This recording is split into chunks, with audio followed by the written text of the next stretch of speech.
That's so cool. I know it. Look at that.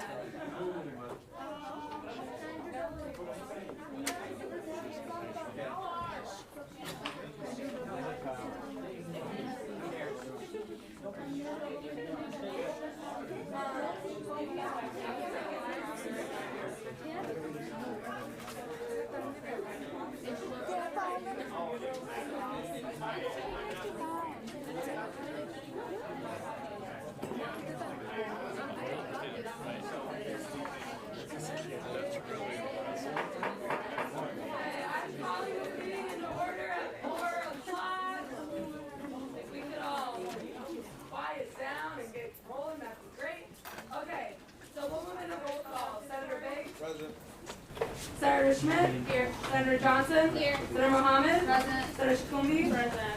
Senator Brandmeier? Here. Senator Batari? Here. Senator Patel? Yep. Senator Schumacher? Here. Senator Rouse? Present. Senator Malteri? Present. Senator Soliman? Senator Weintraub? Here. Senator Soma? Here. Senator Bana? Senator Bashal? Here. Senator Cook? Here. Senator Nellis? Here. Senator Karki? Here. Senator Prom? Here. Senator Hoysett? Here. Senator Batka? Present. Senator Dickey? Here. President Omar? Here. Vice President Trenny? Here. Awesome.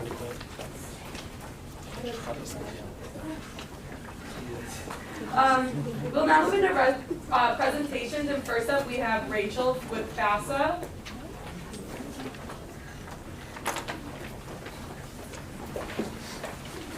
All right, so thank you all for having me today. My name is Rachel Tanquist. I'm a financial aid advisor here at MSU. And really we are just trying to spread the word that the FAFSA application, so the financial aid application for the upcoming year, is already opening up on October 1st. So that'll be for the upcoming 2020 to 2021 school year. It's going to be using 2018 taxes. So if either you or your parents filed taxes in 2018, that would be the income information that you'll be using. Note on that a lot of times you will be able to transfer over information from the IRS. So hopefully you'll have that link to the IRS button, that way you can transfer it on over. As continuing students, luckily the FAFSA application is fairly straightforward and easy compared to the first time filling it out. You'll still use that FSA ID and password to log in. Enter in all your information, parents will enter in their information, you'll sign and submit, and then it comes in to us within about 3 to 5 business days. As per prior years, we always kind of start processing in the spring to hopefully get you the information as quickly as we can in the summer before then school starts the following year. As far as what we're doing to raise awareness on this, so certainly we're sending the whole student body emails. The FAFSA application itself sends information to students who have filled it out previously. We're doing posts on social media on our pages. We're doing slides at the campus hub. We're going to do a posting in the CAN newsletter. We'll do an ad in the paper. We're doing tabling at the dining center and table tents out there. And then we're also doing advising appointments. So that way if anybody has trouble with the FAFSA application or anything like that, the campus hub can always answer questions, but we also sit down one-on-one with students to meet, talk through things. We can always phone in parents or sit down with parents as well. But I guess the biggest question is, do any of you have any suggestions as far as what we can do to help reach students, or maybe, gaps that we can help assist with trying to get the information out so that everybody can apply early to get reviewed for the most possible need-based aid? Does anybody have any suggestions right now about how to spell the word? Anybody? Senator Hoysett. So one possible suggestion is I'm a community advisor in the residential halls, and we are required to host events as our job. It would be super great if you could present to some community advisors in certain dorms and be like, hey, we have a presentation ready that explains how to fill out FAFSA appropriately. Here are handouts that you can provide, here, things like that, because we're always looking for ideas about certain things to host events on, and that would be a great thing that we present to our first year students or our residents on our floor. Oh my gosh, that's fantastic. And sorry, what was your name so that I can shoot you an email? Sophie, how do you spell your last name? Hoisveth. Perfect. I want to send you an email. Thank you for the idea. Senator Becca? I think Sophie made a great suggestion. I'm a C as well, so it will definitely help. If you want to take it one more step forward, you can even host an event by the financial aid office in our residence halls about filling out FAFSA, where we can have financial advisors who can work with students. Either take appointments the week after, but just get their contacts, because we as CAs can bring them out, and you can help them to get what they want. I love that idea. Absolutely. Okay, is there any other suggestions? With the new Mad app. Yeah, Mad Life. Maybe Yeah. put a reminder on the Mad Life app. So like students that are using it that have downloaded it, see their grants that pages. Oh, that's a fantastic idea. Yes. Anything else? Anything else? Do we have any questions? Any questions? Seeing none, thank you. Awesome. Thank you all so much. I appreciate it. Okay, next we have Todd talking about the sports dome schedule. Oh, excuse me, sorry. Rachel, thanks for coming in, because as a parent of 2 college students, filling out FAFSAs this time of the year, at least in October, is really important, so thanks. And before we get started, I know the Sports Dome, a lot of sports teams, groups, clubs are going to use the facility, but one of those is MAVRIK Soccer.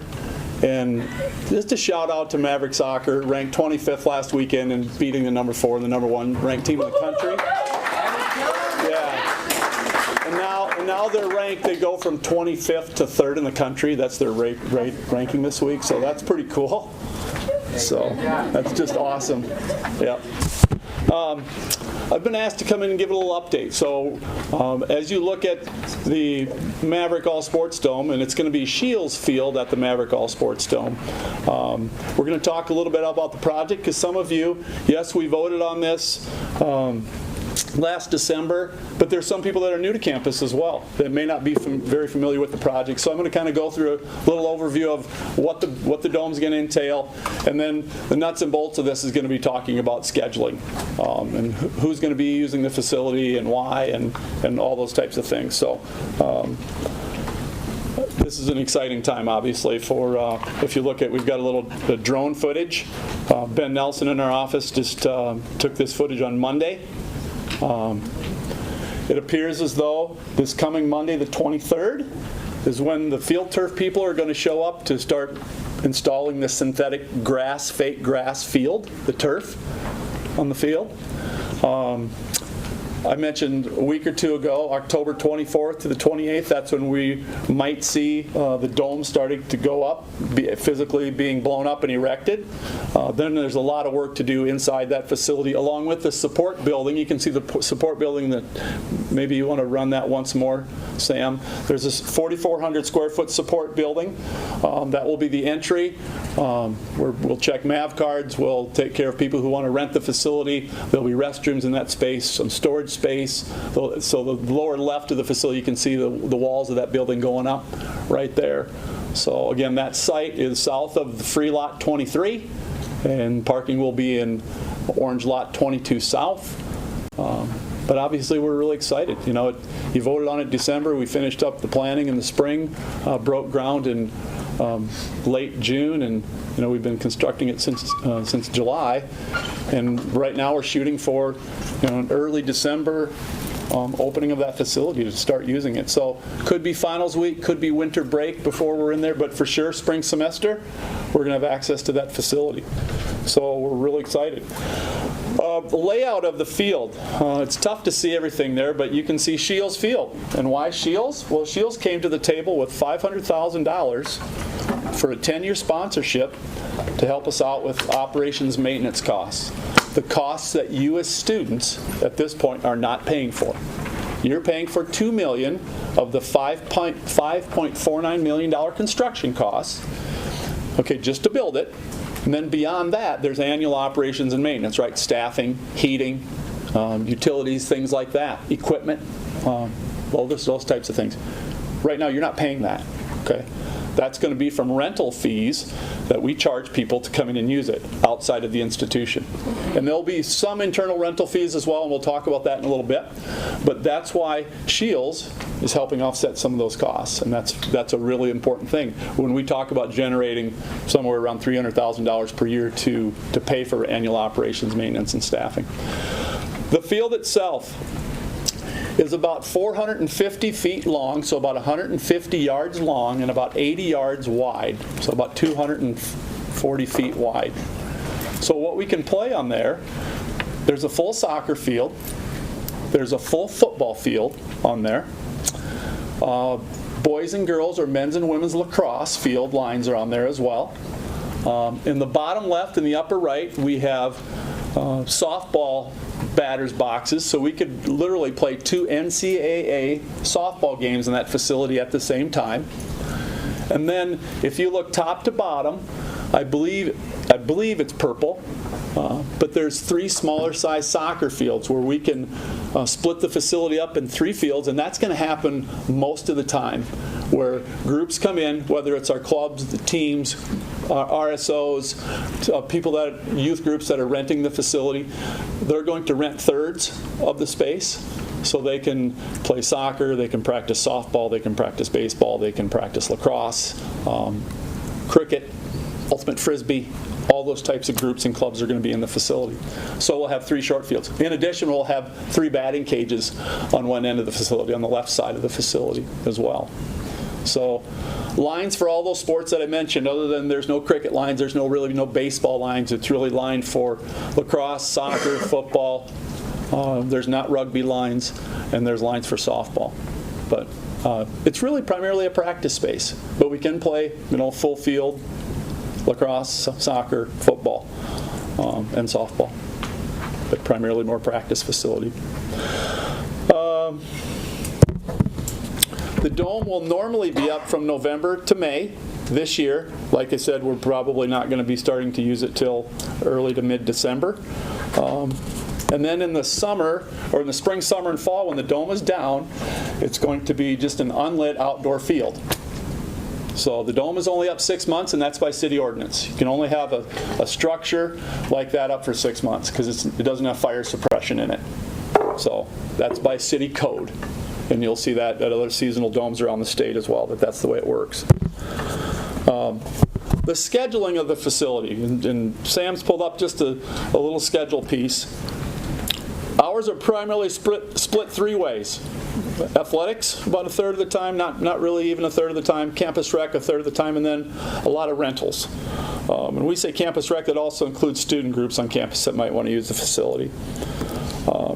There's no classes scheduled in the space at this time, but that may come at some point too. And we know that as far as our indoor facilities currently, classes normally in our facilities go from 8 to noon. So if we see some classes in there, they might plug into some of those open times in the early mornings. But keep in mind the important thing when we get into this conversation today, and I share more information, that we must generate somewhere around $300,000 per year to pay the annual operations and maintenance, because at this point we're not asking you as students for that. So what kind of access can you expect as a campus rec group or as an RSO? Just as we currently do with our current facilities, our campus rec programs get plugged in first. So our sport clubs, intramurals, fitness, open recreation, MAVRIK adventures, they get scheduled in our facilities first. Athletics does as well. They have their block of time, and you see Monday through Friday from 1 to 5, athletics has the entire dome. And that's kind of how we do our current facilities inside. And then I already mentioned about campus rec, first priority. Then we get to RSOs, and that's how we currently do it. RSOs will call us up and say, hey, we're getting ready for lip sync. We want a Korean Student Soccer Association night. Can we reserve every week some of your facilities? And they do that, whether it's the field house or Shelburne Gym or whatever. The neat thing about this facility, all those sport clubs who've been pushed indoors during the winter months and using up our gym space that are normally on grass, now they're out here. So what it's going to really do for a lot of our student groups, it's going to open up Shelburne Gym and Myers Fieldhouse more, so you can schedule that space. But specifically Shelburne Gym, there's going to be more time in that facility for you to schedule. And that's the beauty especially between January and March. It's the highest use time that we have in our facilities. So we need to keep that in mind as campus rec groups and as RSOs. As far as using the facility, groups are not going to be charged for practices. I'm talking about our sport clubs now. They won't be charged for practices or games or 1 to 2 hour blocks of time that might be open, even on a weekly basis. So RSOs, if you come and say, hey, Ben Nelson, can we get into the facility from 10 to 11 or 9 to 11 once a week, or here and there, we'd like to reserve the facility when you have open space. Can we do that? Yes, you can, and there'll be no charge. Okay. But because we need to rent the space out and generate income, and the conversation came up with John Bolcock. We met about dance marathon, I think in May or June, I think we met. Didn't we, John? John and another one of your dance marathon people met with Kevin Beisman and myself, and they were talking about, hey, is there a chance that dance marathon could use the facility on a weekend? Yes. But because it's a longer period of time, could be a day that you're taking the entire facility offline, there's going to be a rental fee for that because we have to generate income. If we don't, we can't pay the bills, and that's a problem. And I know that was probably a bit of a shock, but there'd be an internal rate charged for something like that, and it would be half of what the external people pay. So currently the external people pay, if they want to rent the whole dome, it's $450 per hour during primetime hours. And if an internal group wants to rent during primetime hours, it's $225 for the entire dome, or $75 per hour per field. So it is a bit of a sticker shock, and it's a sticker shock to some of our renters as well, some of our external people. But like I said, we need to be able to pay the bills and generate income.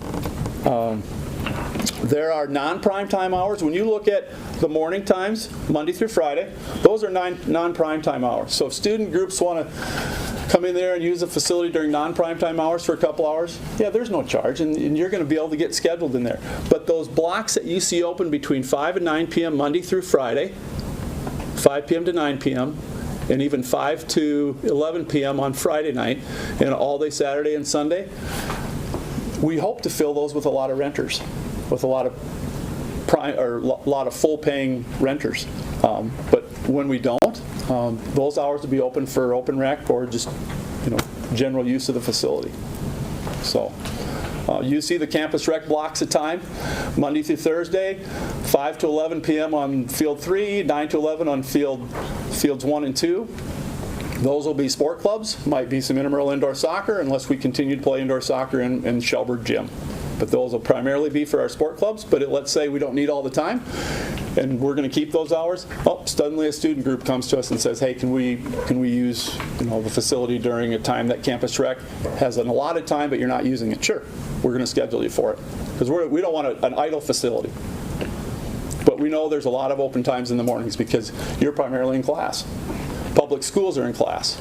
So those evening times that you see open, that's when East and West might come in and rent the facility. Mankato Peppers, Mankato United Soccer, some of our own sports teams might be renting that space for their own camps and clinics as well. So I don't know if this is all making sense, but that's kind of the direction that we're going with this. Let me see. Scheduling itself, as I had mentioned earlier, Ben Nelson in our office will schedule all of our campus groups, all of our internal groups, specifically campus recreation programs and RSO. So if you have a need, you have a desire to use the space, including our own sport clubs, they work through Ben Nelson in our office, and he works out a schedule. So he'd be the person you'd want to contact. Right now, as we talk about it, again, probably going to be finals week or winter break before it's open, so you may be contacting us for spring semester, right? And Ben starts scheduling spring semester in November.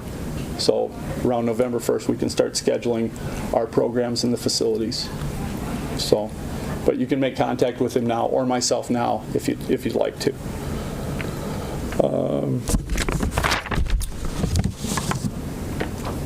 A few policies that we have in the facility, and we're going to really be sticklers about this.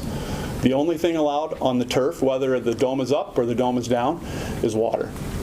There's no food, there's no drink, there's no gum, there's no sunflower seeds, there's none of that stuff because that sticks to turf, that gets into the turf, and it's very difficult to remove. So it's different than a grass field. Okay, so we need to be careful with those types of things. So that's a few of the policies that we have. And I guess I now stand for questions. That's about all I have to share at this point. Do student groups have to reach out to you, or are you going to be advertising to like the many student groups who are flourishing who would use this space? It's going to be on our website.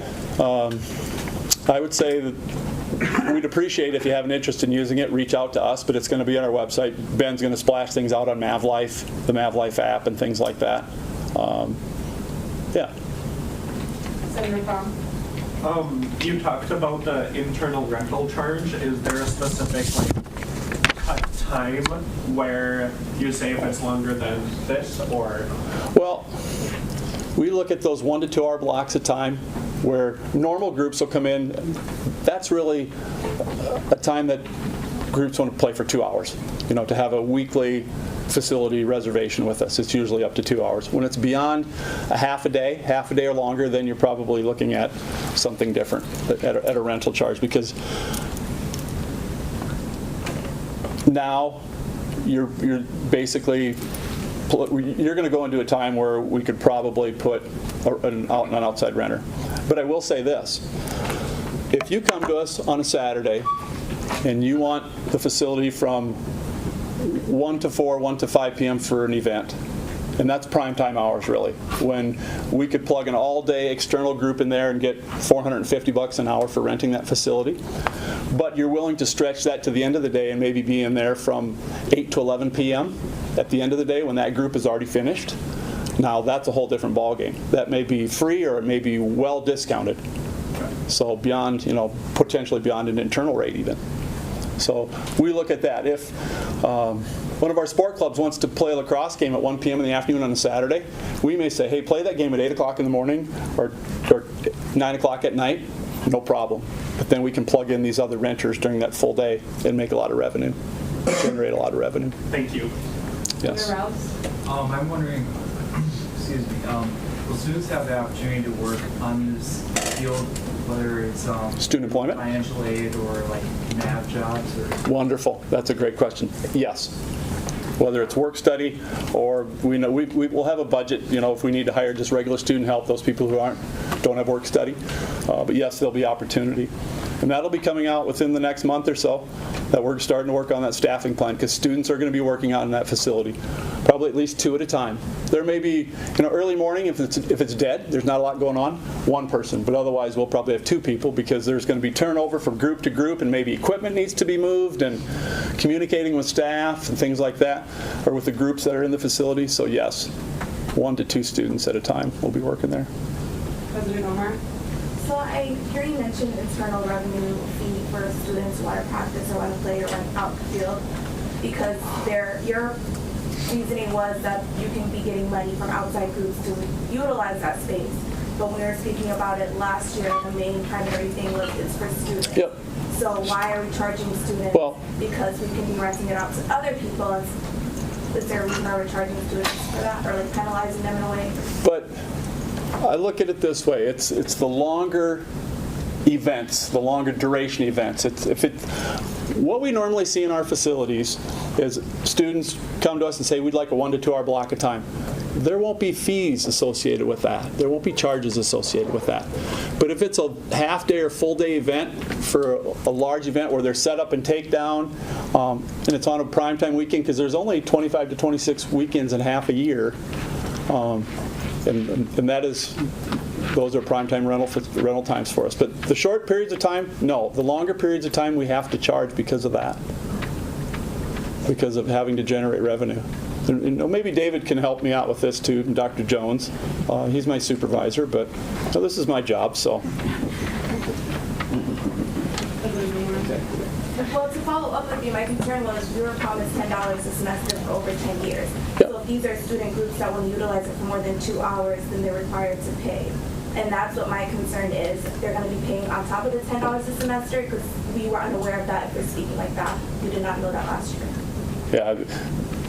a lot of the schedule and the inner workings of this has been developed over the course of the summer and maybe last spring as well. But yeah, I'm in a tough spot because I also have to generate revenue. But my goal, and it always has been, is the students are first. But I also have to wear this other hat, and we have to pay the bills. I don't know how else to explain that. Senator Calderon-Fishburne. Is there an idea about when the dome is down and kids are playing on it at night, dropping whatever gum, whatever it might be, basically not allowing that, or do you know how to stop it? Yeah, how do you police that? How do you stop all that? We'll have staff out there in those situations as well, but are we going to be able to see if people spit gum in the turf? We're not going to be able to see it, but if we do, they'll be asked to leave. Yeah. Fencing. Oh, there is fencing around the facility. I'm glad you brought that up. Well, there'll be 6-foot-high fencing around the perimeter of the facility, so when the dome is down. But we look at all of our outdoor rec fields right now. People climb fences. They use a women's soccer pitch. They use a lot of our facilities. They climb fences. So 6 foot high is not probably going to keep people out, but it'll be there. Senator Landrieu. Yes. Thank you so much for coming out. We greatly appreciate it. My question is, you kept on talking about revenue. We have to meet this $300,000 per year maintenance operation through rental fees. My question is there a fear around not reaching that threshold? And if so, how would you go about collecting that money so that you can keep the dome open in future years? We're working with the consultant right now who's helping us rent the facility out. I'm personally not doing it this year. I'll be in charge of it after year one. So he's reached out to not only Mankato groups, external groups, but regional groups from the Southern Metro, all that. We've got over $100,000 on the books right now. But keep in mind, this year, it's year one. It's new to a lot of people. There's sticker shock to a lot of people in the general public about the cost. It's higher in the Metro to rent a facility like this. And we're only really up for 4 out of the 6 months this year because we pretty much have lost November and December rental at this point, although we do have a few groups on the books that are middle of December through December as well. But I have a little bit of a fear personally because I'm in charge of it. But our consultant has said, don't worry, we'll meet your revenue goals. Because our revenue goals were quite conservative with the number of hours that the facility would be available for rent. But personally, because I'm in charge, there's a little bit of trepidation there, I guess. President Omar. So speaking on what Senator Marshall kind of said was that right now you guys are good, there shouldn't be any fear. Yep. But if there were fear, like earlier when you were speaking, you said we don't need any more money from you guys at this point. Will there be a point when you guys will be coming back to the students and requesting more? Here's why I brought that up. And this is me talking now. Because I know some of my colleagues at St. Cloud State, they have a seasonal sports dome over Husky Stadium. They've kind of sold their soul to renting that facility, and that's why it concerns me a little bit. They've sold their soul to renting that facility to pay their bills, and the students don't get to use it very much because of that. I'm here, and we put this up because we want to serve our students first. There's no question. But it concerns me a little bit about meeting those revenue goals. And Vice President Straka, he probably can answer the question better. He's not here today, but Dr. Jones, I don't think he has that answer. But we're hoping that we can meet those revenue goals and be able to pay the bills. But my point was going to be, if we're struggling, or President Omar, you bring up a very valid point.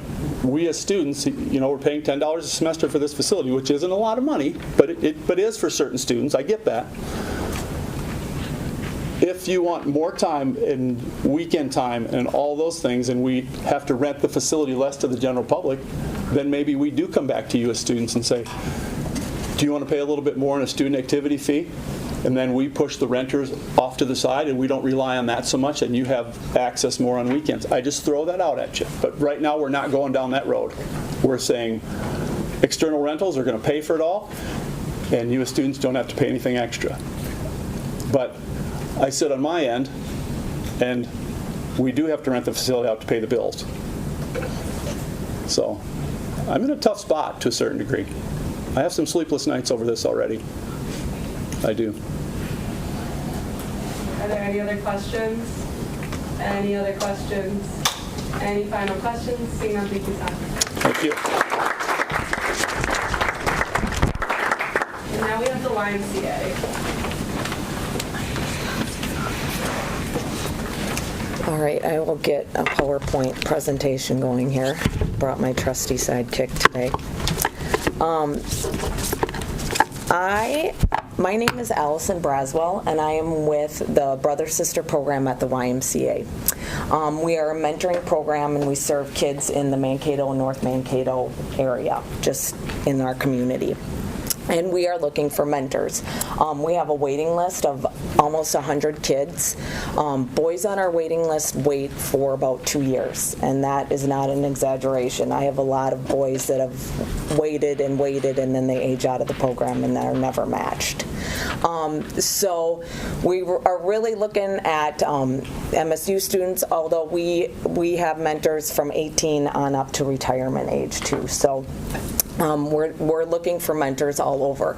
So I'll go in a little bit with the PowerPoint presentation. I have some pamphlets here if you want to take them afterward. I got some cool laptop stickers or water bottle stickers if you want them to, and some pens. So here we go. So the history of our program, like I was saying, we have the community-based mentoring, group mentoring, and school-based mentoring. So I'll touch upon each of those mentoring programs that we do at Brother Sister. And the goal, obviously, is to provide a quality mentoring experience for both the mentor and the mentee. You will find as mentors, and Anissa is actually a mentor with us. We're really lucky to have her. And you gain lots of experience in many different ways for whatever career path you choose, whether you're going to be, president of a company or teacher or whatever. There's lots of skills to be gained by the mentors as well. So our community-based mentoring, that's kind of the big one. You can go to the next one. The time commitment, like I said, it's kids in Mankato, North Mankato. Age range is from 6 to 14. Once you get into that older age group, they're driving, they have jobs, it's a little bit more difficult. So mentors we ask to be 18 years or older. We ask for a 9-month minimum commitment. We want to be the gold standard of what building a relationship looks like for these kids, because a lot of them have people in and out of their life a lot. So we really want this to kind of be the model to show them what a relationship looks like, the work that goes into it, the time, the commitment. And so that's 2 to 3 hours once a week. You're going to the youth home, picking them up, and doing something around the community, whether it's volunteering or taking in a sporting event. We have a relationship here with MSU where all the sporting events are free for our matches to use. And then we do get hockey tickets, because that's a different thing. But we get tickets to go to hockey games. We also get tickets for events up in the cities as well. We took a big group up to the Taylor Swift concert about a year or so ago. So there are lots of benefits to being part of the program too. You get the support of the program, but you also get to do things that you probably wouldn't normally get to do. And then we also have monthly group activities through the Brother Sister program, where we're doing the climbing wall, or we go out to Jack McGowan's farm, or we do tubing, or we have parties and stuff like that. So then here's just some more pictures. We go to Timberwolves games, hockey games, all sorts of stuff. You can keep going.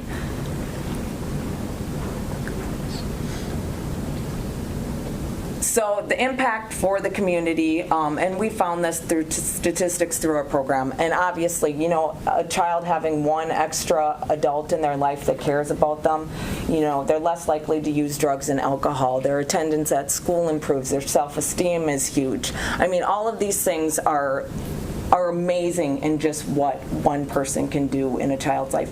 And you guys, it's right here in Mankato. You don't have to go anywhere else to look for kids that really need a positive person in their life.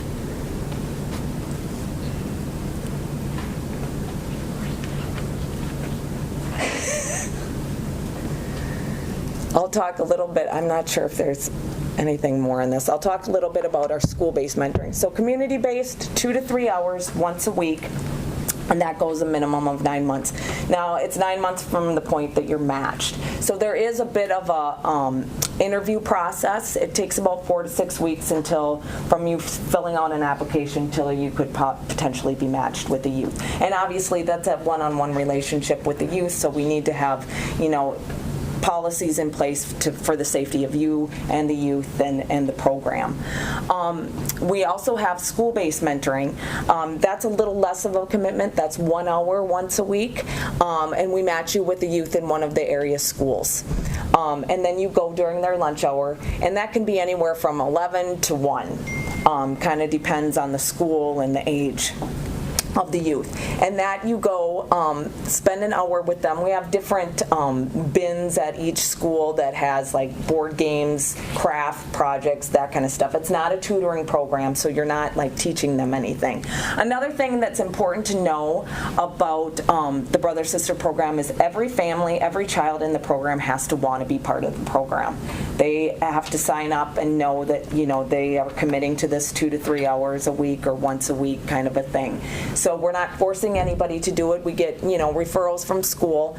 But these are kids that really honestly just need a positive person in their life just to spend time with them. A lot of these kids are from single parent homes where, there's a lot of kids in the family. And me, I have 5 kids, and so it's very hard to spend that one-on-one time with each of the kids, so I get it. And then you get single parent homes and that whole thing. So it's super important that we hold the standards of the 2 to 3 hours once a week kind of a thing. And I know it's a big commitment. It's a big commitment for a lot of students. But I'm sure all of you can think of somebody in your life that has been a mentor to you and how big of an impact that has had on your life. And it really isn't a whole lot of time when you put it in the whole grand scheme of things. Is that it on there? Say something about the waiting list. Oh, yeah. They're, well, like I said, the boys wait 1.5 to 2 years. Now it's 2 years. And the girls wait 2 to 3 months. It's about 6 to 9 months now. And also, I was going to open it up, too. If there's any groups here on campus where you have somebody come and speak, we would be happy as a program to come and speak and just share more information about our program. A lot of people don't know about us or, what it really looks like to be a mentor in the program. And I don't know, Anissa, do you want to add anything about your experience? It's an amazing experience, and after a while, you also get free memberships to the YMCA, to utilize the gym.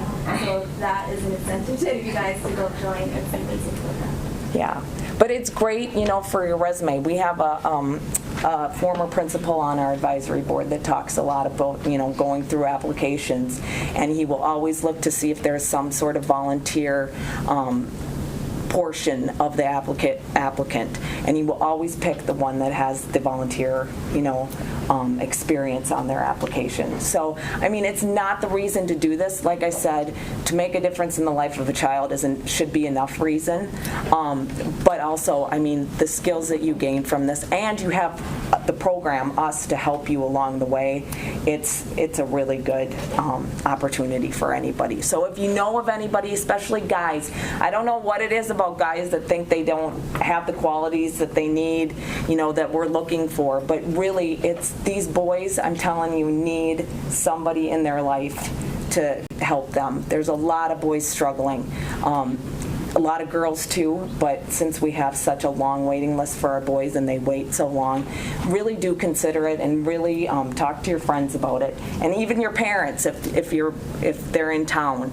Our age range is 18 and up. So that's all I have. If anybody has any questions, I can take some questions. So if you guys have any other RSOs that would like to reach out to them, I have her contact information, so you guys can let me know and I can give you her contact information that way. Senator Mohammed? Yes, last quick question. So are they gender-based? Like, do you pair girls with girls? Okay. Right, girls with girls and boys with boys for the community-based. Yeah. But school-based, since it's in the school system, we do cross-gender matches there too. And there's waiting lists for both the school-based and the community-based, although the community-based is a little bit longer. Senator Baca? our international students allowed to be a part of this initiative? Yes, absolutely. The one thing about community-based mentoring and school-based, I mean, you have to have a way to get to the school. We match a lot of MSU students at Rosa Parks, which is within walking distance for a lot of on-campus students. But for community-based, you do need to have a vehicle and car insurance and driver's license and all that sort of stuff. So that's another stipulation just for our mentors. Thank you.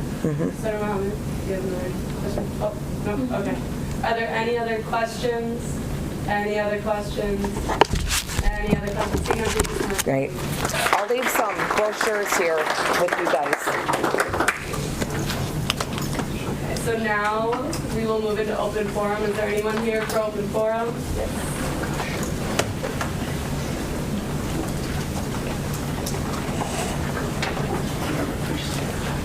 Good evening. Again, it's Mark Johnson, Vice President of IT Solutions.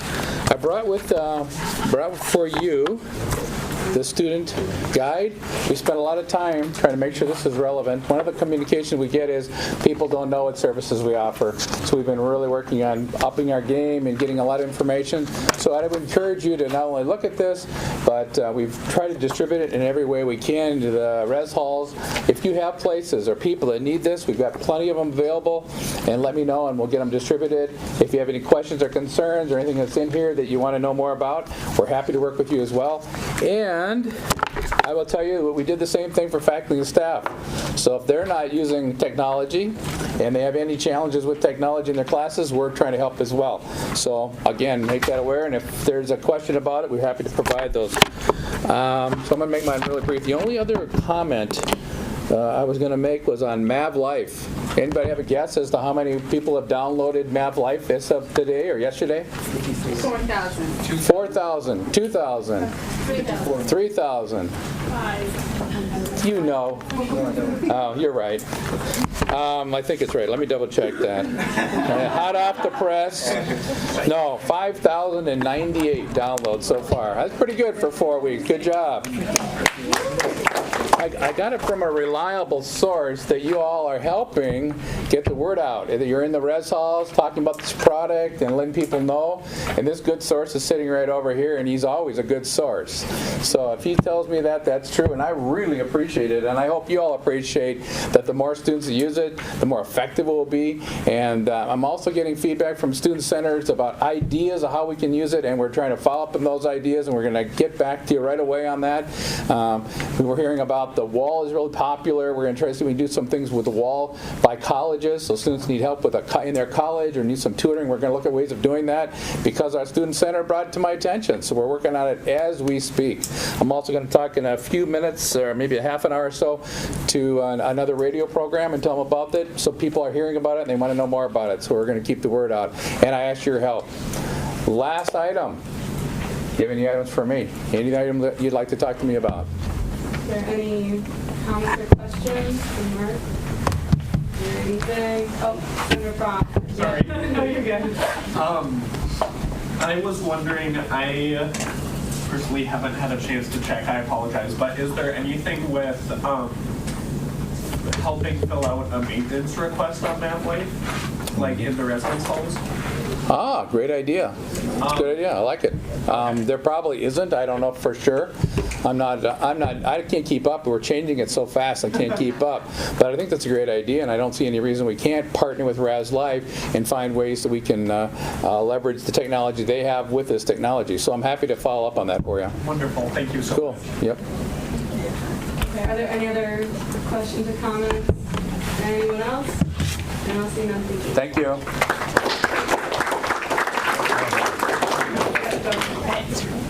Hi, everyone. I guess I'll come up here and be really official. For folks who are not familiar, my name's Emmy. I'm the Assistant Director for RSOs. Man, this is really official up here. Okay. So the reason I'm here, actually, is to talk about RSO recognition. So many of you know we actually opened up recognition in the spring this year, which was in response to some feedback we'd gotten with previous recognitions. We are 2 weeks away from recognition closing. As of today, 185 RSOs have submitted for recognition. Myself and Garrett, the graduate advisor, have read over 800 pages of RSO constitutions. So it's definitely kept us very busy. As of right now, 103 groups are pending inauguration, so they just show up to inauguration and then they'll be submitted to student government for approval. So next week you're probably going to have a pretty long list of names to go through and approve.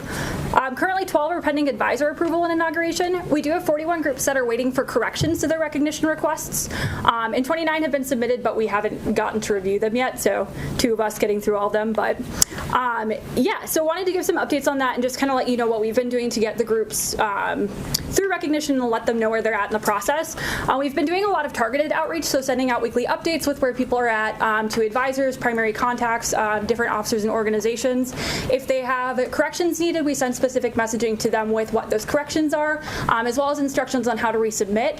If they're in progress, we'll let the advisor and the primary contact know that they do need to go through and fully submit. For groups that have not yet started the recognition process, we've been reaching out to say, hey, we still haven't gotten your recognition request.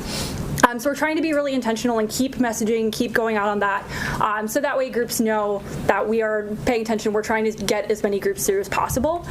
We've also been sending out a lot of reminders as far as like inaugurations, reminders to RSVP. We've been tracking who has RSVP'd and who hasn't, and then sending out additional messaging there.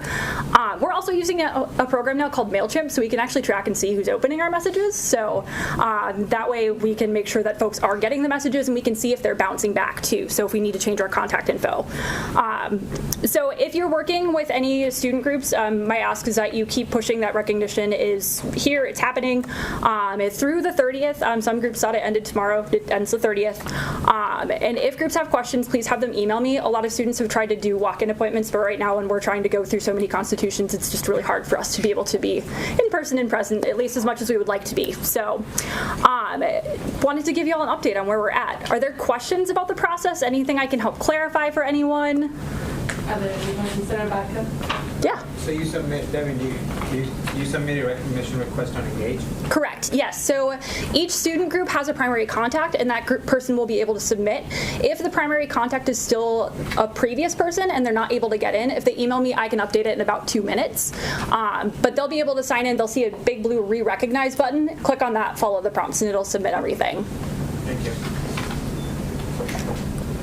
Are there any other questions, comments, anyone else? I don't see nothing. Cool. Anyone here? Dr. Newcomb? Thanks.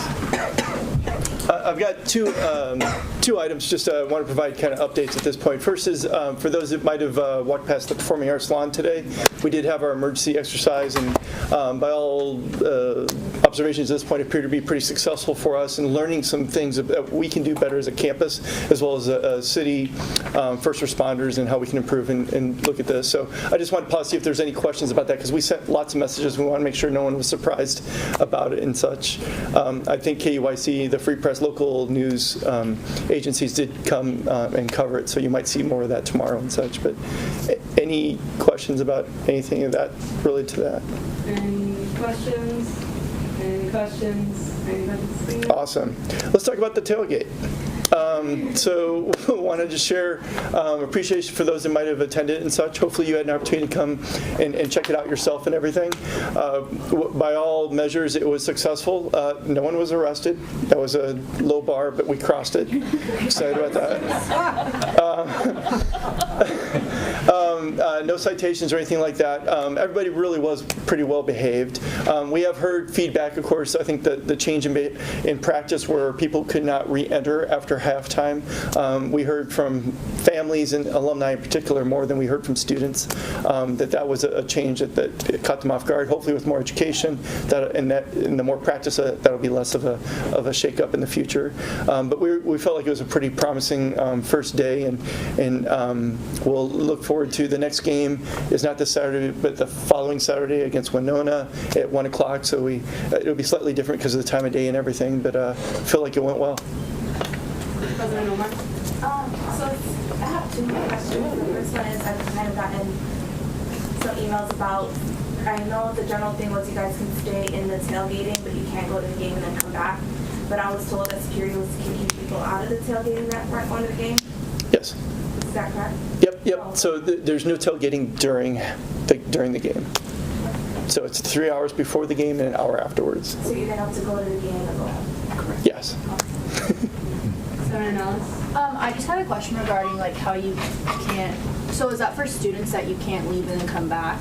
No, it's for all attendees. Okay. Yeah. We're trying to prevent you going back to your vehicle, whatever, and drinking a lot of alcohol and coming back. Right. I mean, that's the point. Vice President Cheney? This question, because I walked through the tailgating, I was at the tailgating.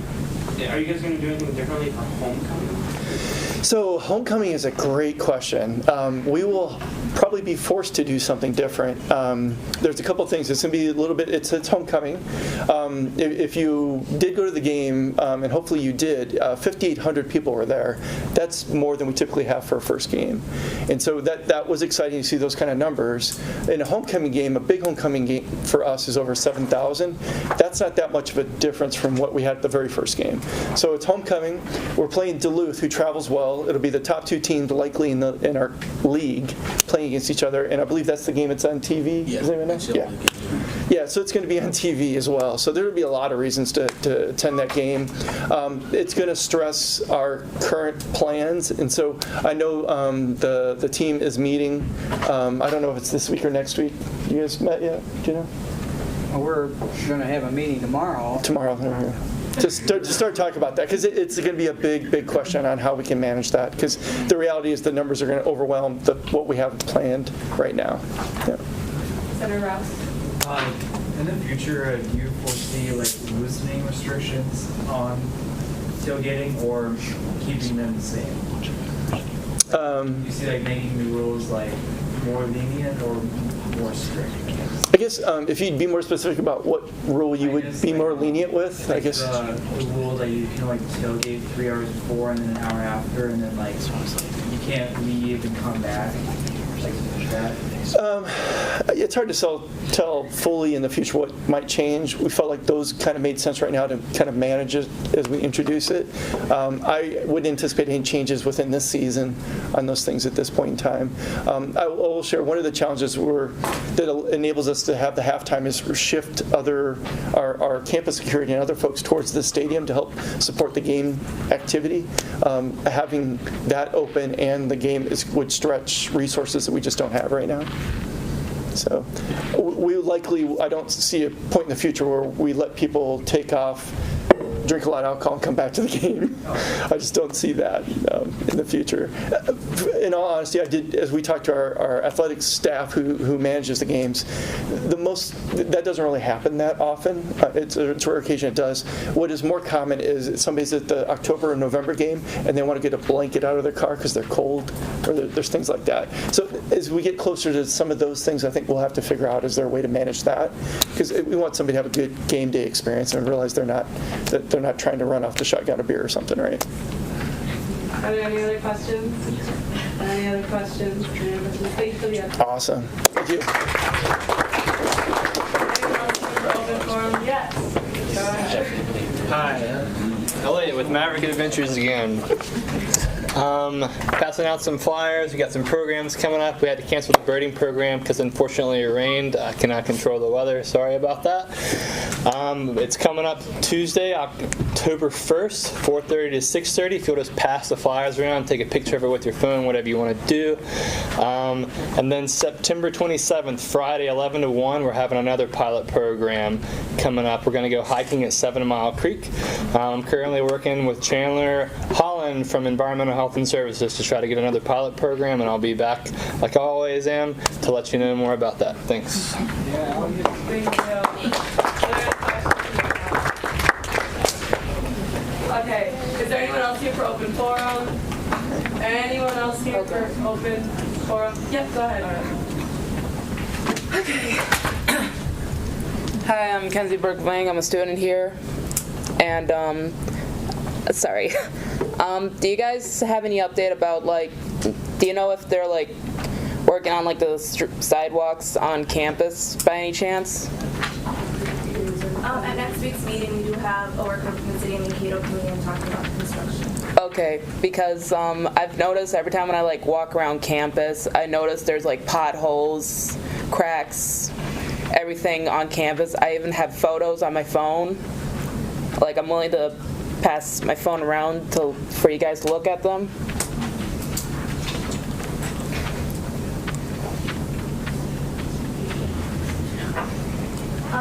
We can raise this concern at next week's meeting. Okay. When the Mankato City Mankato comes, you can also be here and speak with them if that's okay. Thank you. Yeah, no problem. Yeah, sorry about that. Yeah, so that was our first example of students coming in during open forum. Very excited about it. So thank you for raising your concern about it. Very happy. Okay. Do we have anyone else here for open forum? Anyone else here for open forum? Anyone else? Seeing none, we will move into the approval of the consent agenda. There will be a few names added to the diversity committee. Do you have a list? It was just,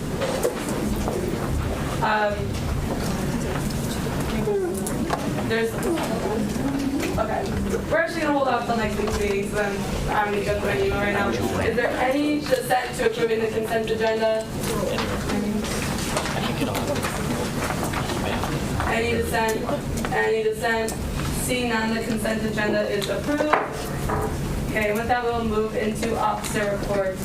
President Omar. All right, so I'm going to begin with a few food drive updates that we'll be doing next week. So now it's going to be from September 23rd, Monday, through September 27th, Friday, for the competition to Winona.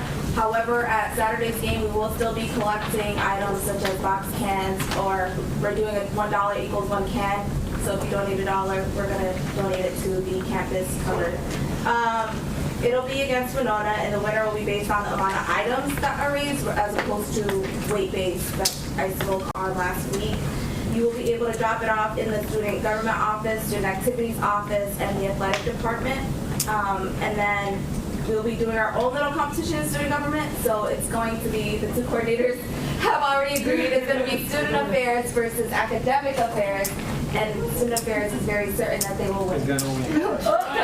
So, we will see. Wow.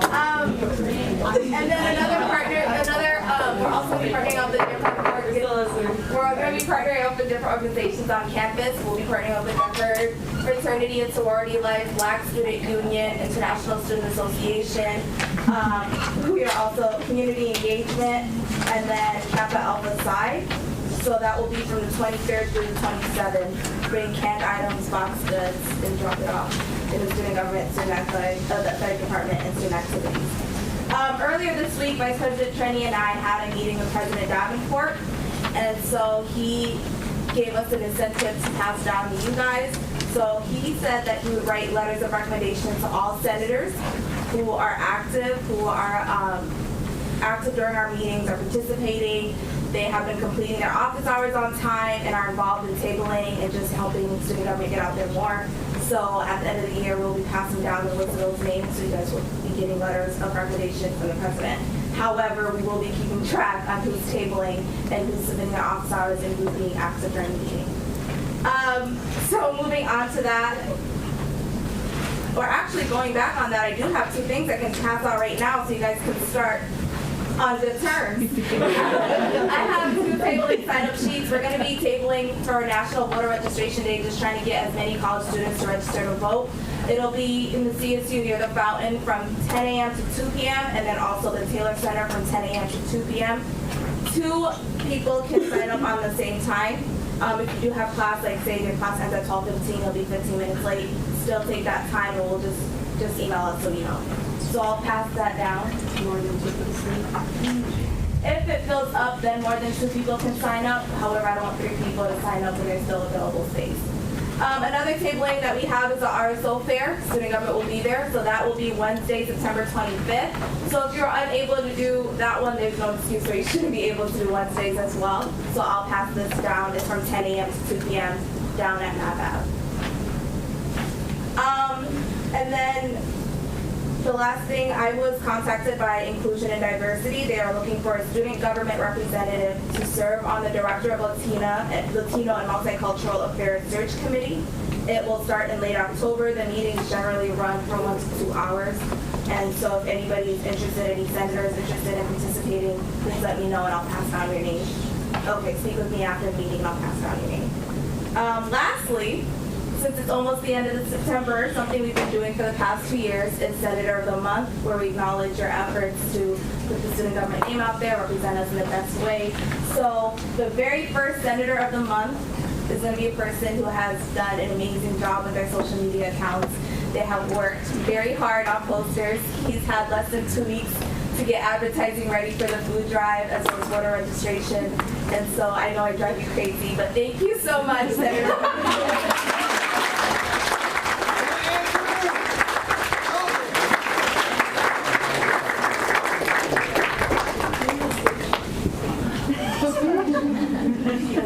And with that, I yield. Vice President Trenny. I don't have much besides I've been working a lot on a lot of the motions that you see on the agenda. If you ever have any questions, please let me know. One thing I've been working on a lot is the textbook reserve program. Coordinator Sam can attest and Senator Rouse. So if anyone has any questions on the textbook reserve program, we do have a couple spots in the subcommittee and the bookstore advisory committee, so please join them. No one's really shown interest, so like student affairs, if you guys are interested, please join. Just saying. The other thing I've been working on is, the other thing I want to say is we still have vacancies in College of Ed at large. College of Education, at large, and CSED. We haven't gotten people from College of Ed, and that's been open since the summer, so please let people know. So that, and yeah, so if you know anyone that's interested, please let them apply. We literally have not had anyone show interest. So, and you got that. College of Ed, CSED, at large. Well, I'll be next week. Are there any questions for Vice President? Good? Yeah. Are there any questions for Vice President Trenny? Any questions? Any questions? Seeing none, we'll move into my officer report. Just a few things that are coming up. So next week, I'm trying to stack a lot of RSO presenters. I really wanted to reach out to Greek Life, and they're planning on coming in next week. I was also reaching out to different RSOs on campus, such as ISA. If you guys are a part of any RSOs and would like to present on behalf of your RSO, please let me know. I really want to make sure that we're bringing student life to us, so then we don't need to ask questions about what we can do for them. We can just ask them directly about what they need help with and what we can help them with. So let me know if you have any RSOs in mind. I'm planning on reaching out to once they all get recognized, reaching out to all of them. With that, we also have one-on-ones coming up. So I'll be passing around a list that says who you're under. You should be getting an email from whoever you'll be meeting with. I know I already emailed mine and I have a sign up. We're trying to get those done within about the next 2 weeks. We will get them done. I was corrected. I apologize. They will be done within the next 2 weeks. So make sure you guys are thinking about what you want to work on. Also, Senate reports are coming up. That moves me into, or do you want to talk about one-on-ones? Yeah. Okay. To further explain it, one-on-ones is when Vice President Trenny, Speaker Zellmeyer, and I sit down with the senators. It's grouped in 8 right now, so each of us have 8 individuals. We talk about how your projects are coming, if you need any help from us. It's just a chance for all of us to sit down with you guys, since we really don't get a chance to, and you guys can inform us on anything and how we can help you guys further your projects. Yeah. So the people that one of us will be reaching out to you guys and making sure we sign up for those times. With that, you are required to do 2 senator reports by the end of the year. I forgot to send out reminder emails to people I don't have, but I have the updated list. Make sure you are signed up for 2, not just 1. And make sure they're not back-to-back weeks. I'll be sending around this list again, so if you have only signed up for 1 or you haven't signed up for any, which you can check on the list, please do that today. I'll give you until the end of the week to reach out and email me, or else I'm just going to need to start assigning people to dates so then we can get them on a roll. And that's all I have, Senator Rouse. Will you warn us ahead of time when we have senator reports? Yeah. Okay. So in the weekly emails, I'll be sending out, once I get the final list, I'll be sending out the list to everyone so then you guys can have a hard copy. But also on the weekly emails, I send out who's doing their senator report that week on the Tuesday. If you guys want, I can start sending out who has the week after. I can attach that on that email also. I'll start doing that. Yeah. Okay. Cool. And then office hours are not due this week, but they're due next week. A lot of you guys got them in, so thank you. That was great. Make sure you guys keep up the good work. A lot of you guys were in multiple locations and meeting with people. Love to see it. Very happy. So those are due next week by Thursday. Senator Hoysa. I have a question for. That's good. will you also do the same thing for tabling, but if you just email the people who signed up, like the next day, hey, you're tabling tomorrow at this time? I just love the reminder. Same. It's horrible when you're tabling and you have to go somewhere and nobody comes. You're like, I can't just leave this here. So that's also, please show up if you signed up. But if you can email the reminder, maybe you'll help. Awesome. Are there any other questions for any of us? Questions, comments? Seeing none, we will, I'll pass this around. I forgot to pass it. Okay. Now we will be moving into Senate report, so we have the PR and Marketing Committee.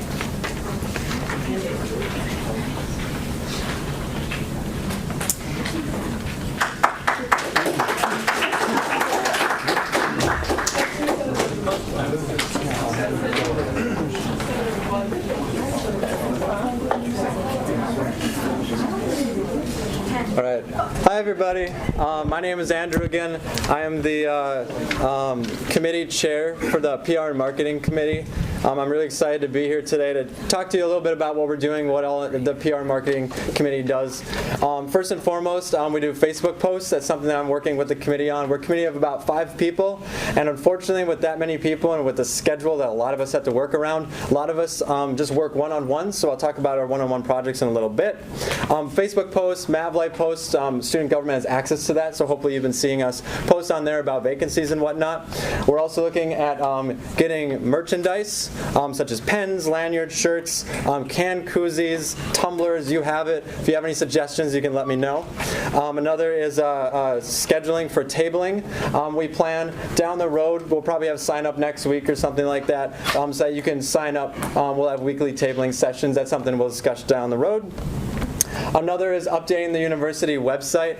As you know, the university transitioned to the new version of the website, and that is something that our site needs to do as well, our link. So that's something that we're going to be working on with the committee as well. In addition to that, posters, I've been working with Senator Khalid Soliman, I believe, on things such as the food drive poster, which is almost complete, I promise, Anissa. In addition to that, working with Senator Schumacher, who's in the room, with promoting... Thank you. No, you're good. You're good. With working with Senator Schumacher, for example, one-on-one on working on vacancies, we're probably going to be working on tabling as well. And like Senator Hoyseth mentioned, reaching out to people to let them know when their tabling session is, and just making sure that we're transparent about those things. Finally, plans for the future are abundant. Of course, one of those is going to be the university website, something that requires a lot of detail and attention to transition over. And another thing I've been working with Vice President Trenny on just a little bit is thinking about a large-scale event as well, where we advertise to the entire student body to come to a place like Ostrander so that they can voice their concerns to us and we can hopefully answer them in that town hall type event. Finally, the reason why I have these lovely assistants over here today is because we have a very special announcement, and that announcement is that all of your lovely faces are, by October 5th, going to be on one of the buses. Oh my God. So, yeah, with that, we have the proof right up here. I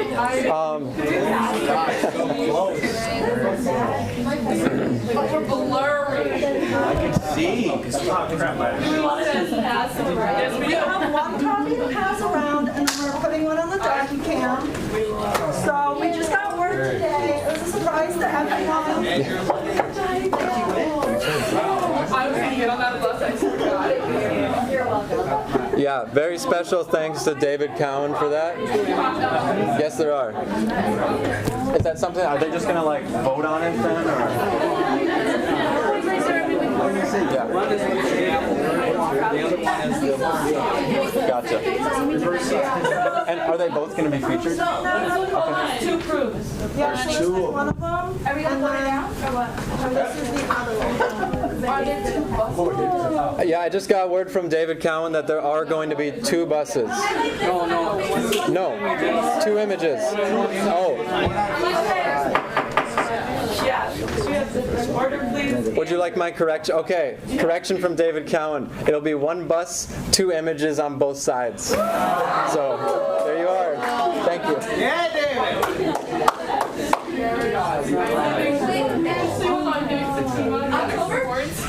Yes, the deadline, again, that David Cowan gave me was by homecoming, and I believe the homecoming game is October 5th. So that is the goal that we're trying to set right now for the bus wrap. So right around the corner. Do we have any questions for Andrew?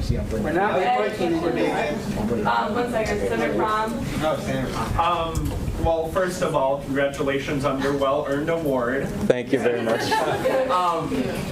Secondly, is for the merchandising and such, do you by any chance have a timeline of it? If not, that's completely fine. I was just wondering. Not necessarily, but we've been getting a lot of people, senators in particular, that want like a t-shirt of some sort. So that's definitely something we're going to be pursuing within the next couple of months. My goal is before probably mid-semester. Thank you. You're amazing. Thank you. Any other questions? Any other questions? Any other questions? Seeing none, thank you. Thank you. One thing, the Dean of the Day is here with us. If you would like to stand up and present himself to us, let us know about it.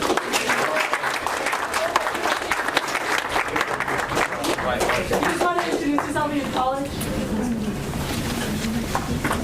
Hey everyone, good afternoon. My name is Matt Loiza. I'm the Dean of the College of Social and Behavioral Sciences. For those of you here last year, you may have known me as the interim Dean of the College of Social and Behavioral Sciences, so they decided to keep me around. So it was really fun to be before the group. I think it was the last meeting of the year last year. So at any rate, thanks to our two senators, we have including our new one, and it's great to be here. And I do apologize for being a little bit late. In my defense, I was working on a student financial aid issue and just lost track of time. So anyway, great to be here, and look forward to talking with you either later today or in the year ahead. So what's the protocol of the presentation? Do you want me to take questions? Or? So thank you. Okay, all right, thanks a lot.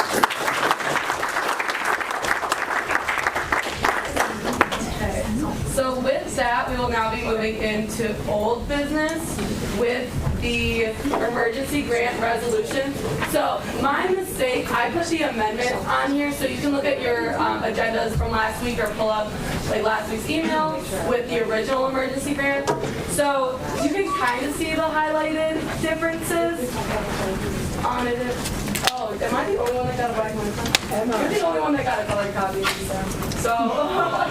So it's, yeah, but it's like kind of there, you can kind of see it.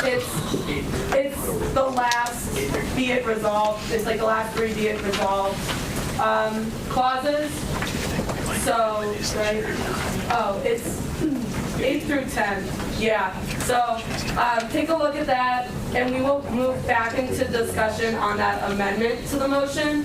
And then, so remember right now we're discussing the amendment, and then once we either pass or fail the amendment, which we can also amend, we will then talk about the motion as a whole as it looks then. Are there any questions about protocol for speaking about the motion? Senator Weiss. Can we do a question period first? Yeah, we can do that. So, President Omar, are you ready to see for questions on your amendment? Senator Calvert. Where's the amendment at? It's on right under old business. Now. It's right there. Yeah. I'm good. There's 2 today, right? Yeah. Okay. Yeah. So, are there any questions for Anissa on her amendment? There were just a couple wording changes that happened. Any questions? Oh, sorry. Senator Weiss, I'm fine. You're fine. I am kind of confused with the wording of the second to last be it further resolved. I just don't really know what it is trying to say. Would you speak on that one? Oh, so student government recommends to target student success. All students must be enrolled in a degree-seeking program to be eligible for the grant. So if you're just doing your general eds or you have not yet picked a major, then you would be eligible. If I picked social behavior sciences, then I'm eligible for the grant. Are there any other questions about the amendment? Remember, this is a good time to get out your questions now, so if you have anything about the amendment, do it now, not in discussion. Senator Shikoudi. Last week you mentioned about taking out the international students. Do you recommend it for this? Or are you putting that in there now? Yes. The reason being is last week there was some confusion going on, and this was just a professional recommendation that we did not put international students in the grant. And so Vice President Jones emailed me around Friday and said that we can put certain clauses in there. So international students are eligible for the grant, and that's what I did. Are there any other questions? Any other questions, Senator Rouse? So just to confirm, if we pass this amendment, we just change what the President's cabinet wants? Or is this just a recommendation? Just a recommendation. Okay. Are there any other questions for President Omar? Any other questions? Any other questions? Now we'll be moving into discussion on this amendment. Is there any discussion?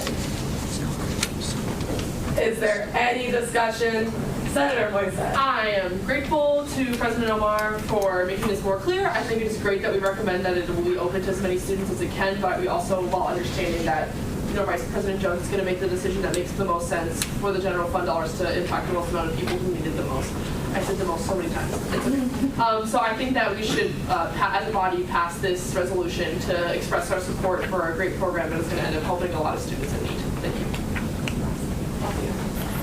Yep, thank you. So just remember, we don't want to be repeating statements. If you agree, you can snap. But if you have something new to bring up, then bring it up. We just don't want to give superintendent. Senator Baca. I was motion to vote on amendment.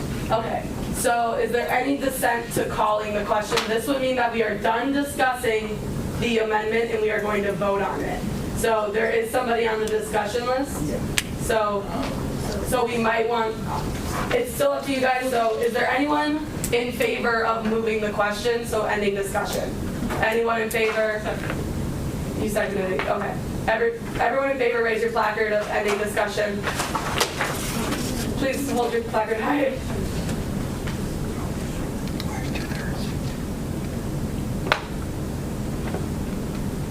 Okay, with that, we do have a majority.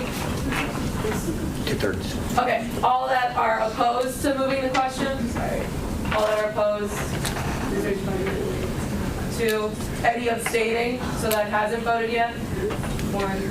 Okay, with that, we do have a 2/3 majority, and we'll be voting on the amendment now. All in favor of passing this amendment and as it is written on the agenda?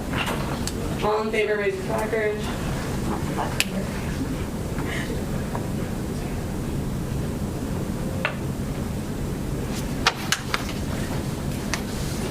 All opposed to passing this amendment? Point of information, is there an abstaining? Yes. Oh. Okay, all opposed, raise your placard high, please. Okay, any abstaining? Okay, with that, this amendment does pass. So now we will be discussing the motion as it is written on the agenda, so with the amendment. Is there any questions about what we're discussing now? Seeing now, we'll move into discussion now. Is there any discussion points on the motion, or sorry, on the resolution? Any discussion points? Point of information. Say that. So we're going back to the amendment we just passed. We're just. Yep. So since we passed the amendment, this is now what the resolution looks like. Okay. So after an amendment is passed, that now becomes the motion that we are discussing. So right now we are discussing the motion with that amendment that has been passed. Oh, I see.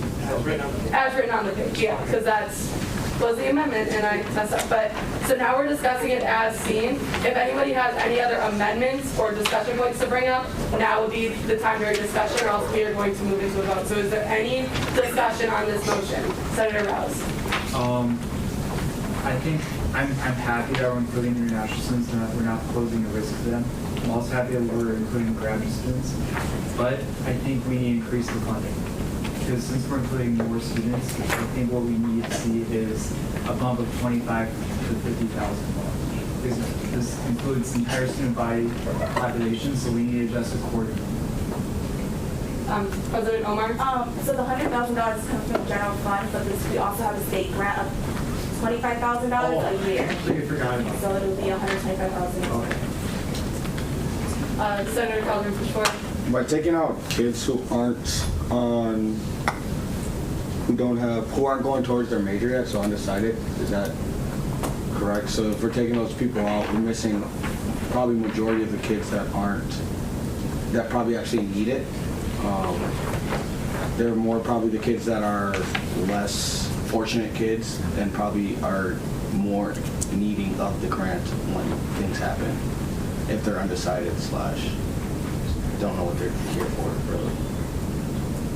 Senator Hoysa? To my knowledge, undecided students are placed in a program. It's called a non-disciplinary major, so they're not just not majoring in something, so they wouldn't count if that's what I heard. Are there any other discussion points? Any other discussion points? David Jones, do you want to? If somebody want to yield, I can answer specifically that question about why. Yes.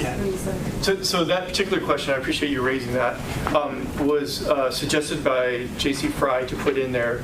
We have international students who come to our university, and it's targeting international in particular, who come here and are not enrolled in a major as they're learning their language, English skills, or whatever it might be.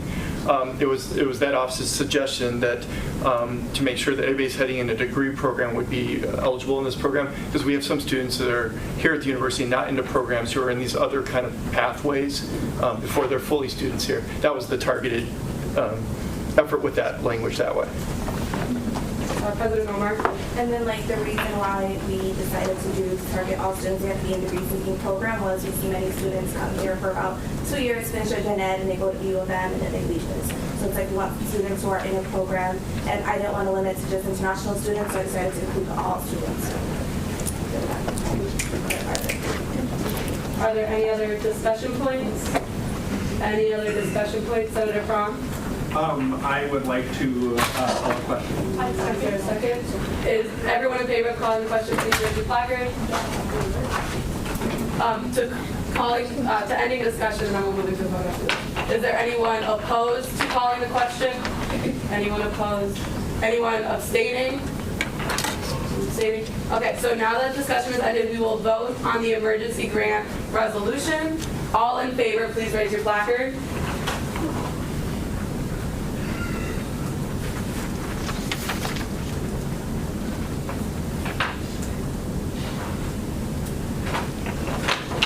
All opposed, please raise your placard.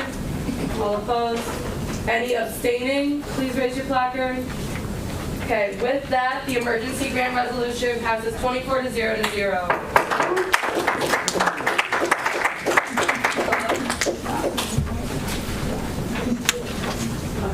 And just so you know, proxies aren't able to vote during discussion. So now we will be moving into new business. Remember, in new business, we'll talk about the motion, but we don't vote until next week. This motion was moved by Vice President Trenny, and I will yield to him to speak about his motion. Yes, so this comes up after I met with the Barnes & Noble manager, Janine. She's actually here today. After meeting with her, we were talking about deadlines for faculty have, and what they have regarding the MAVRIK Textbook Reserve Program. The MAVRIK Textbook Reserve Program, for those that don't know, is a program we offer here at student government. And we order textbooks, mostly general education classes, some upper level, and we have them ready for students. But the biggest hindrance to that is if we don't get them in time for us to order. For example, over the summer when we change leadership, a lot of the times the responsibility of the program is left to just Janine. So the idea behind this is that we hopefully would ask the university to start enforcing state and federal law, which I do have. I can pass this. It's very long legal text. I'll pass.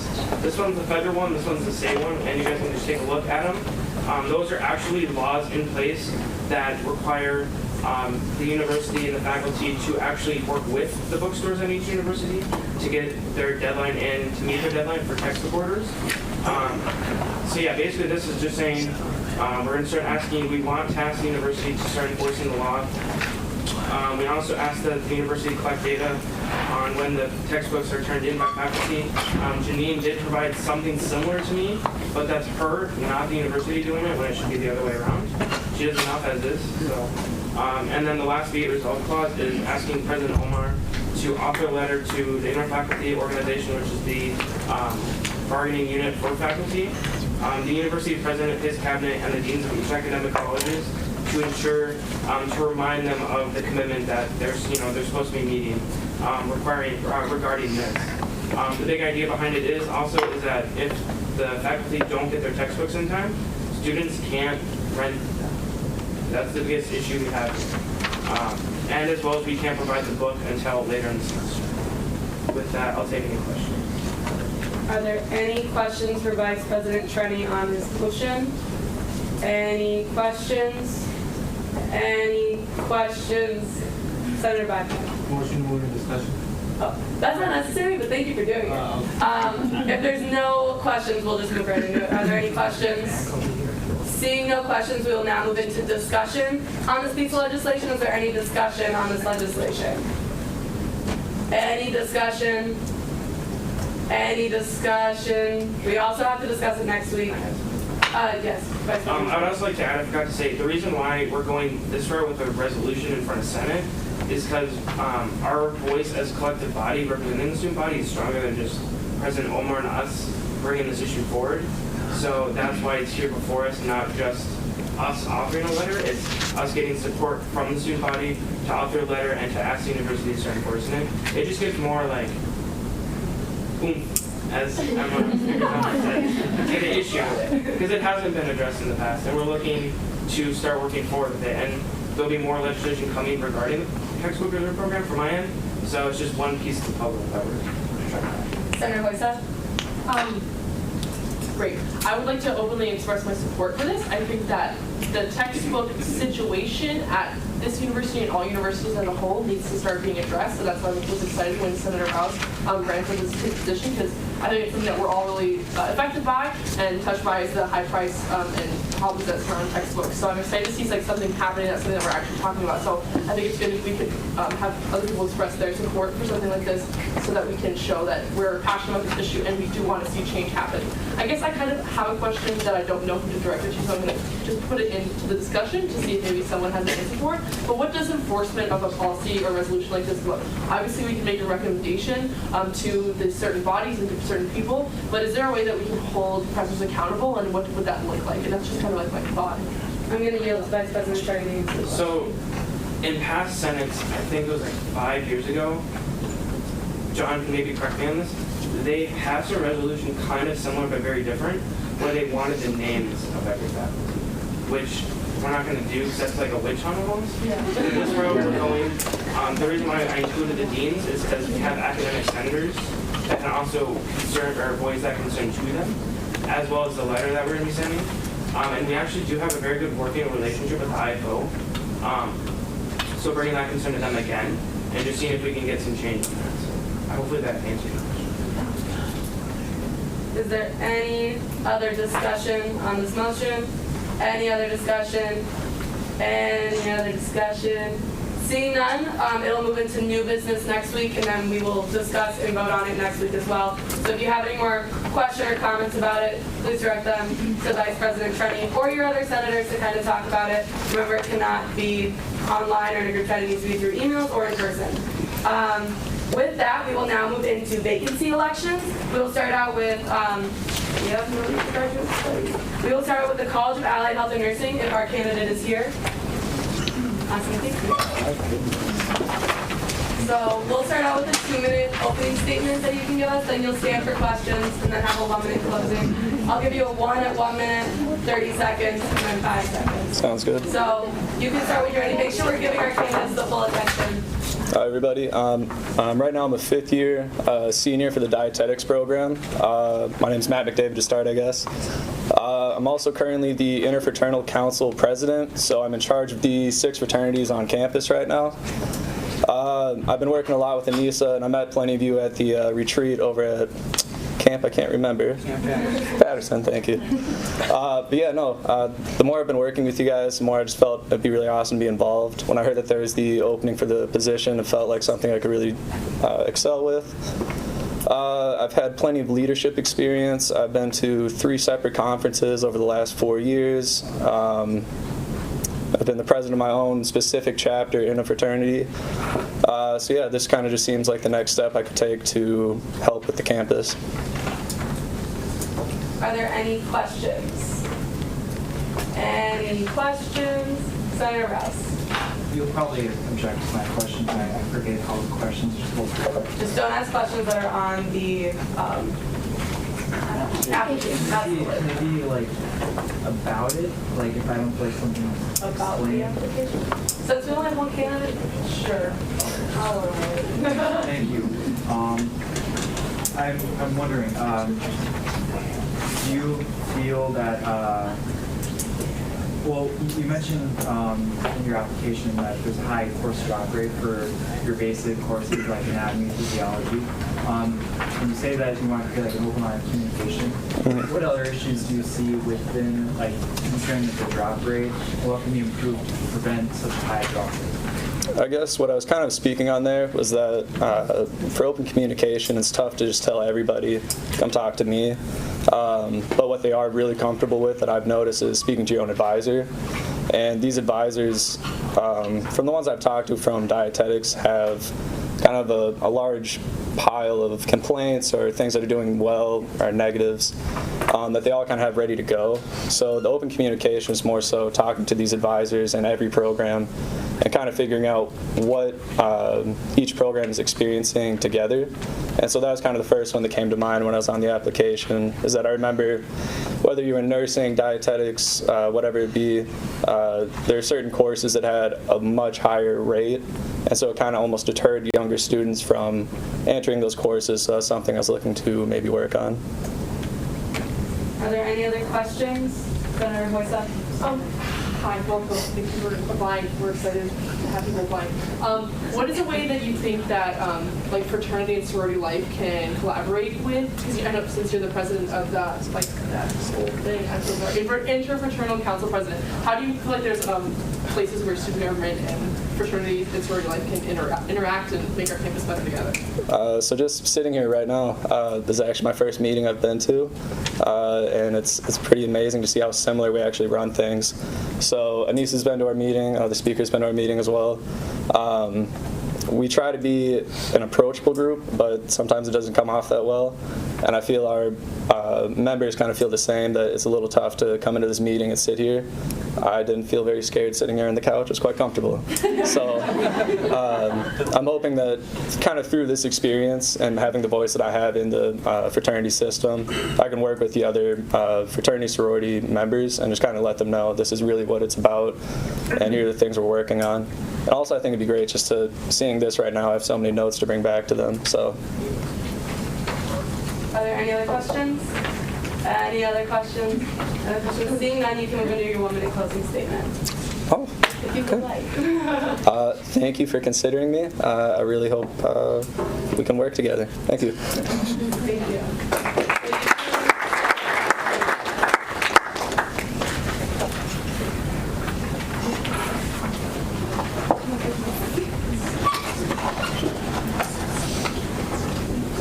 So we'll now begin discussion on our candidate. Is there any discussion?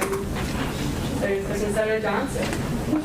I think that he's a very good candidate. He brings to the table a different viewpoint that we don't often see in our representation because he is a dietitian or dietetic. He clearly has much, a lot of leadership opportunities. I feel like he would be a really good candidate.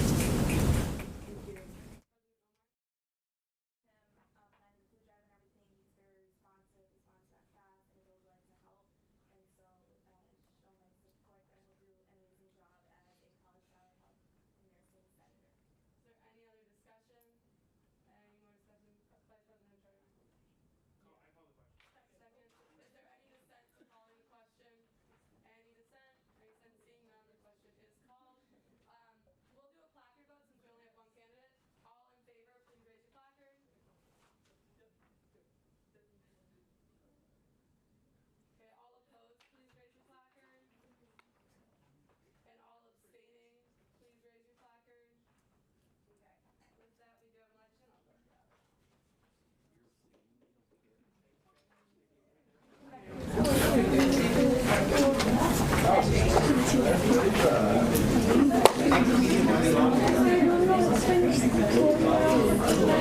you. So we have had an election today. So if you could raise your right hand and repeat after me. I state your name. Matthew McDavid. Will represent and serve. Will represent and serve. The students of Minnesota State University, Mankato. The students of Minnesota State University, Mankato. In student life and academic needs. And student life and academic needs. And will uphold the mission. And will uphold the mission. Constitution and bylaws. Constitution and bylaws. Of the student government. Of the student government. I so affirm.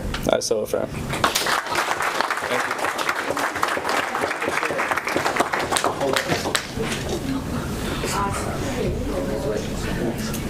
We will now move into the Residential Life Center election. If our candidates can please stand. So you can head up to the front of the room.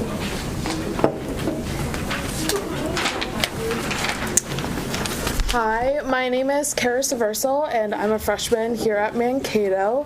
My major is social work, and then I'm on a pre-law track, and I am running for the Residential Life Senate position.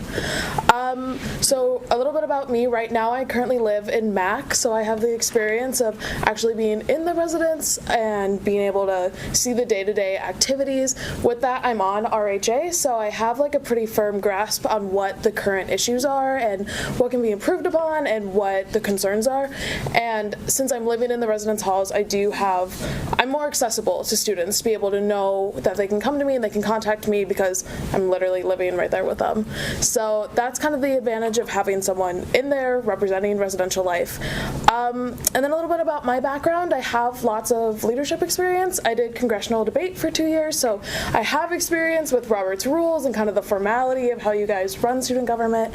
And then I've also done some more advocacy work that I talked about in my application. So working with Girl Up to make sure that women all over the world have access to education. So we've done fundraising and advocacy. We've gone to the Capitol. We've met with representatives. So I have kind of an experience in government on the local and state level that I can bring here to hopefully expand the program here. So yeah, that's a little bit about me. Thanks. Awesome. Thank you. Are there any questions for our candidate? Any questions? Senator Rouse?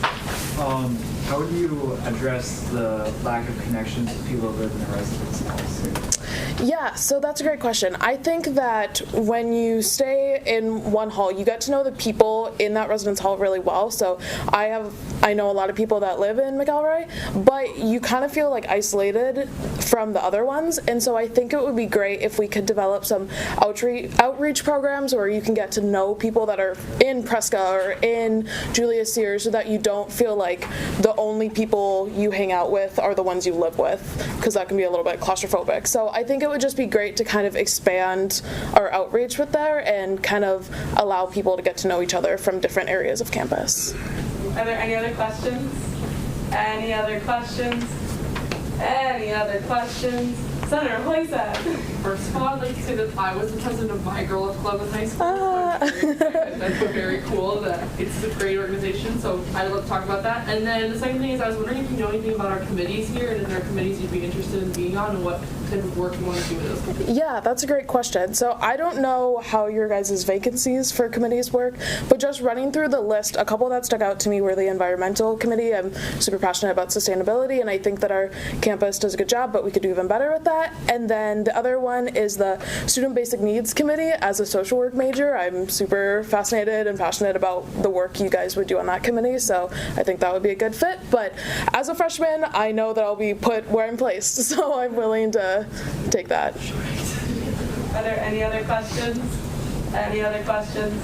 Any other questions? Seeing none, you can now move into your 1-minute closing statement. Okay, so just to wrap up, I think that one strength that I bring to the table is coming at this from a freshman perspective. It gives me the time and opportunity to grow with student government and learn from you, learn from the mentors, and also be able to take those skills and then in turn teach others. So I think that it would be advantageous to have me start in student government now so that we can continue and there's some continuity with the program too. Thank you. All right, thank you.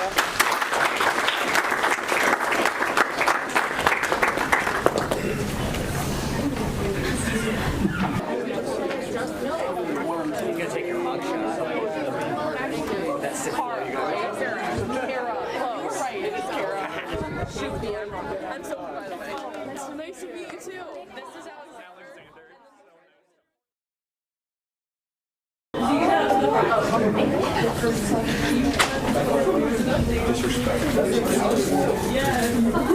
So we do have an election today, so if you could raise your right hand and repeat after me. Guys, okay, I state your name. I, Karis Aversal, Will represent and serve the students of Minnesota State University, Mankato. The students of Minnesota State University, Mankato. In student life and academic needs. In student life and academic needs. And will uphold the mission. And will uphold the mission. Constitution and bylaws. Constitution and bylaws. Of the student government. Of the student government. I so affirm. I so affirm. Congratulations. Thank you.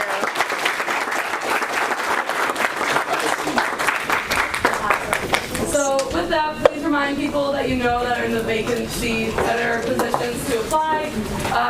Really looking for college ed. That's been open for a long time. So really reach out to people you know in those colleges. With that, we will now move into announcements. Are there any announcements? President Omar. Well, the newly elected senators come to me afterwards. I'll be around on what they're working on. Are there any other announcements, Senator Weinzierl? Yes. First and foremost, thank you so much for the trophy. I greatly appreciate it. Secondly, tomorrow, for those of you that don't know, there's a Super Smash Brothers competition being held in the bullpen. It's a tournament. There are prizes. Even if you don't play, we still encourage you to come check it out. Watch people compete. It's really a lot of fun. I don't play it myself, but I'm really, really pumped to watch people participate in it.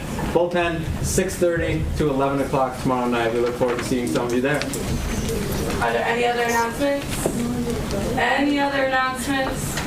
Any other announcements? Seeing none, we'll move into roll call. Senator Biggs? Senator Calderon-Pitchford? Present. Senator McDavid? Present. Senator Schmidt? Here. Senator Johnson? Here. Senator Mohammed? Here. Senator Shikombi? Here. Senator Brandmeier? Here. Senator Batari? Here. Senator Patel? Here. Senator Schumacher? Here. Senator Rouse? Senator Malteri? Here. Senator Sullivan? Senator Weinzierl? Here. Senator Soma? Here. Senator Bana? Senator Bashal? Here. Senator Cook? Here. Senator Nellis? Here. Senator Karki? Here. Senator Prom? Present. Senator Hoysa? Present. Senator Baca? Present. Senator Versal? Here. Senator Dickey? President Omar? And Vice President Kearney. See you all next week. Can I have a quick snapshot of Senator Ross? How about your face right here? If you don't like this picture, send it down here. You can take your mug shot. That's it. Shoot me, I'm so by the way. It's so nice to meet you too. This is how